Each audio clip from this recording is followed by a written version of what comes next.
Ауа райы жақсы екен, мен жаңа қалай ойлайсың? Аяз ата өмірде бар ма? Мен соңғы рет Аяз атаға 6 жасымда сенген. Ол кезде мен маған планшет алып беріп, Аяз атаның қолына беріп, Аяз ата менің қолыма берген. Соған сенбеген. Мен де ойлаймын, Аяз ата шын өмірде жоқ деп. Мен де ойлаймын, Аяз ата шын өмірде жоқ деп.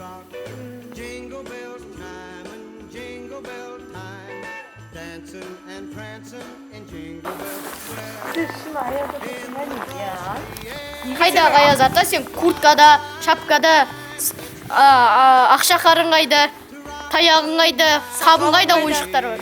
жарық күн. Сенбейміз. Сенің сақалың қайда? Сен кәдімгі баласың. Сендер Аяз ата үлкен кісі деп ойласаңдар, ол олай емес. Біздің ата-анамыз бізге өтірік айтты ма не? Аяз ата үлкен кісі емес, бірақ Аяз ата шын өмірде бар.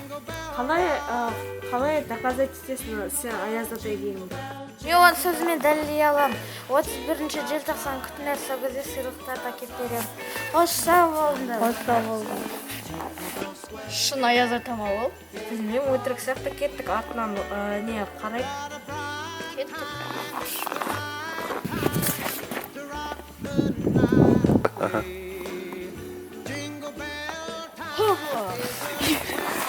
Сендер не Аяз атаға сенбейсіңдер ма не? Сенбейміз. Біз қарап қойын дейміз. Шын Аяз атамыз ба деп. Мен шын Аяз атамын. Сонда қандай подарок келесіз бізге? Ол сыйлық. Сыйлық подарок оны, одно и то же. Енді қандай зат? Бізге күшті заттар керек. Сөз емес. iPhone 12 сияқты.